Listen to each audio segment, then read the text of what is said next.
वो माता पिता भी बड़े भाग्यवान होते हैं जो अपनी संतान को अच्छे संस्कार देते हैं, और वो संतान भी बड़ी भाग्यशाली कि जिनको माता पिता और गुरु गुणवान और समझदार बुद्धिमान मिलते हैं। दादा ने कहा है शेष ताराचंद में, माता पिता मित्र गुरु अच्छे मिले शुभ कर्म से। शुभ कर्म करने से ही अच्छे माता पिता मित्र और गुरु ये मिलते हैं। तो पितृ हमारे शास्त्रों के अनुसार कहे जाते हैं कि वो कुल के रक्षक होते हैं।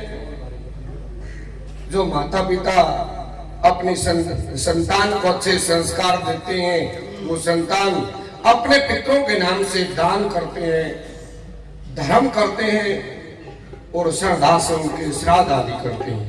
अगर पितृ प्रसन्न है तो घर में हमेशा सुख समृद्धि बनी रहेगी, खुशहाली रहेगी, क्योंकि वो रक्षक होते हैं। देवता भी कृपा जब करते हैं जिन पर पितृ प्रसन्न है। अगर पितृ प्रसन्न नहीं तो देवता भी उनकी सहायता नहीं करते। तो मैं धन्यवाद करता हूँ भाई नरेश थानेदार जी, जोगिंद्र जी व उनका समस्त परिवार, उनके भाई जो बड़ी श्रद्धा से अपने पितरों के नाम से श्राद्ध करते हैं। और ये दादा का सत्संग जो है ये भी 2 दिन के लिए यहाँ करवाया। लोगों में चर्चा है, जो बुद्धिमान है समझते हैं, वो दादा की जो कविता है उनको केवल रागनी नहीं मानते, इनको सत्संग ही मानते हैं। कुछ लोगों का तो ये भी कहना है कि भाई अगर हम किसान हैं, सबके पास इतना समय नहीं होता कि भाई वक्त उठ के कुछ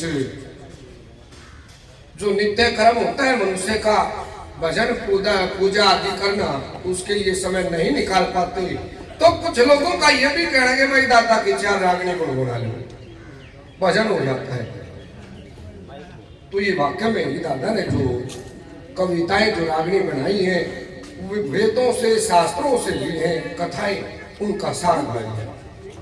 कोई भी कविता ऐसी नहीं कि जिसमें भगवान को याद ना किया गया। तो आज आपके सामने राजा नल की कथा सुनाई जाएगी।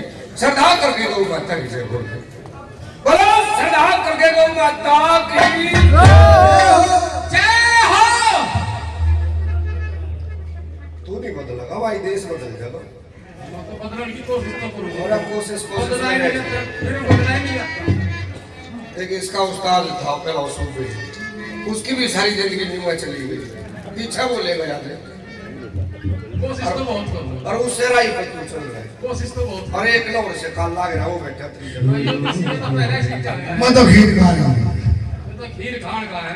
बोलो सदा करके गौ माता की जय हो, बोलो सदा करके गौ माता की जय, सदा करके गुगा पीर महाराज की जय, सदा करके दादा लक्ष्मी चंद की जय।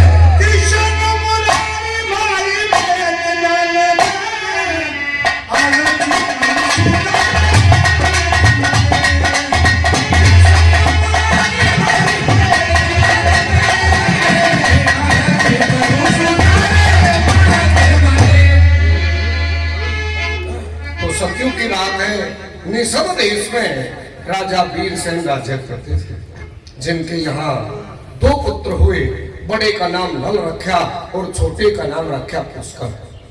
आप लोग ये भी सोचते होंगे ये कैसा नाम है नल, लेकिन अगर इसका भावार्थ किया जाए तो इसका मतलब बहुत गहरा होता है।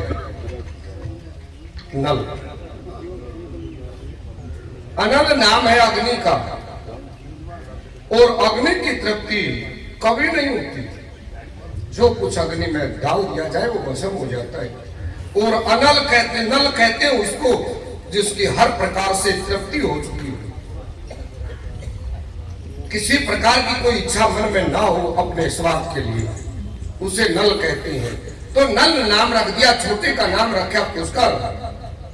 जब वो 5-6 वर्ष के हुए तो गुरु के आश्रम में विद्या ग्रहण करने के लिए उनको भेज दिया गया। वेद वेदांत की शिक्षा ग्रहण की, अस्त्र शस्त्रों का ज्ञान प्राप्त किया। विद्या जब पूरी हुई तो गुरु की आज्ञा से वो राजमहल में पहुंचे। राजा ने उनकी परीक्षा ली तो बड़ा लड़का नल जिसका नाम था उसमें वो सभी उत्तम गुण मिले जो एक अच्छे राजा में होने चाहिए। तो वे गुण देखते हुए राजा ने बड़े लड़के का रास तिलक कर दिया और छोटे लड़के पुष्कर को केवल 5 गांव दिए उसकी योग्यता देखते हुए। अब राजा नल भली प्रकार से अपनी प्रजा का पालन करने लगे। कुछ अनोखी विशेषताएं उनमें थी। तो क्या क्या सुन